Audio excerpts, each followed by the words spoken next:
with the offense, what do you think the ceiling is for this year? Oh, the ceiling is 10 wins. We're not getting 10 wins, but that's the ceiling. That's a realistic ceiling for y'all. That's a realistic ceiling. Yeah, like you can. We've seen Bama lose to Vanderbilt. That's all I'm saying. So I'm not picking Florida State to win. Okay. I'm just saying we've seen that. We've seen the four games that you're in the floor, if you ask me, would be 8.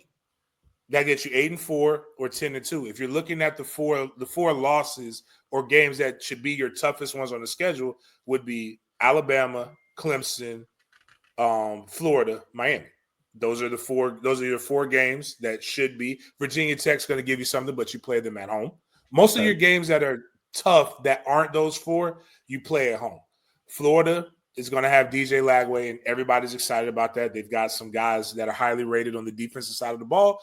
Mm-hmm. Should be tough. We'll see. I don't know. And it's a rivalry game at Florida, Thanksgiving weekend, always tough. University of Miami, shout out to my guy Carson Beck.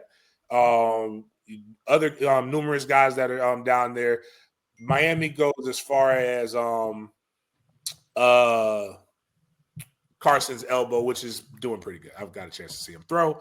I know he's fine. Alabama is Bama, and then Clemson. Clemson should be able to come right back, right where they're at. So again, you lose those 4 games, that's 8 wins. You should still have 8 wins, which is exponentially better than 2. Is that what you realistically expect from this year's team as constructed on the roster with the staff? Yeah, 7 to 8 wins. 7 to 8 wins is what I would like. I don't feel confident betting. I'll tell you, I put money on the Hard Rock for the over for the wins because we're at 7.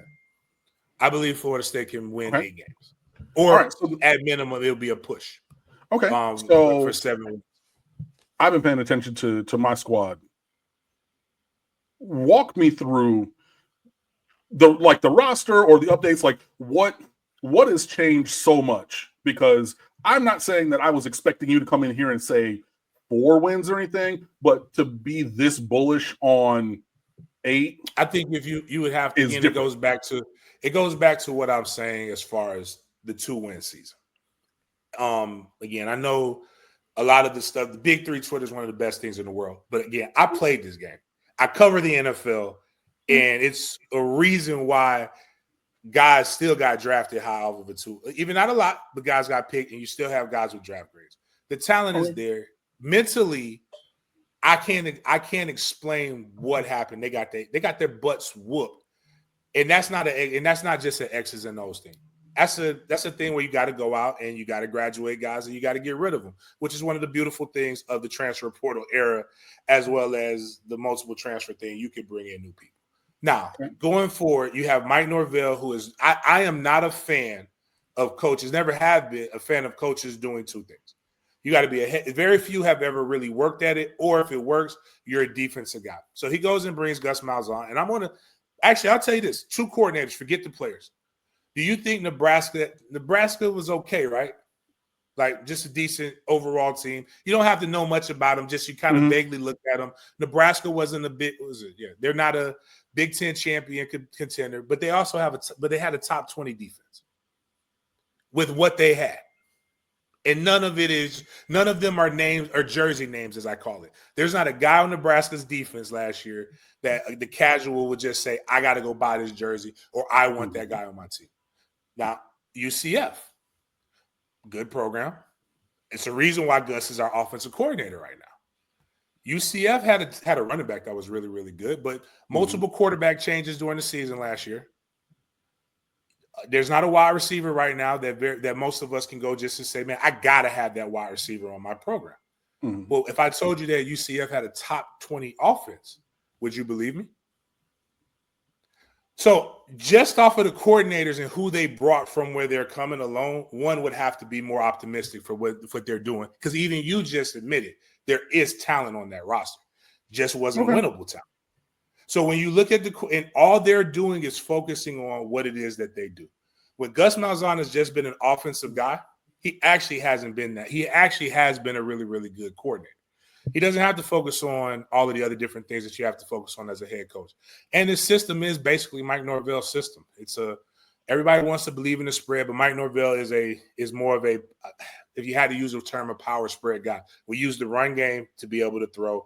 And when it worked, you had giants. You got a guy that could take the top off of a defensive squirrel. We'll see if it works. We thought we had that with Malik Benson last year as well. You've got a big, tall target in Deuce Robinson. We thought we had that before, but these are guys that are coming in that are maybe a little bit better than what we had. And I think our tight end play would be a lot better. There's a lot of tremendous – you have to be able to throw the ball to the tight end, especially if you're running play action or you're doing your boots. Those are typically your first reads. So you have to be able to not only dump it off to that guy, you got to hope that guy can catch it. But and our guy Murlock last year, I called him more drops. I ain't never seen somebody drop more wide open passes. And again, I can't account – like nobody thinks that I'm going to throw it to a wide open tight end and he's going to drop it. It did happen, though. I have to hope that whoever they put at tight end, if he catches 50% of the passes that are thrown to him, he is still better than what we had last year. So, and then bigger than that, I always tell people, don't just look at your roster or your coaches. Look at your roster and your coaches. And, Mark, you've heard me say this for years. In comparison to what your schedule shows, I have to believe that Florida State is better than East Texas State or whoever the hell is coming in. I have to believe that. I have to believe we're better than I believe Kent State, who hasn't won a game. So that's 2 wins already right there in the shoe.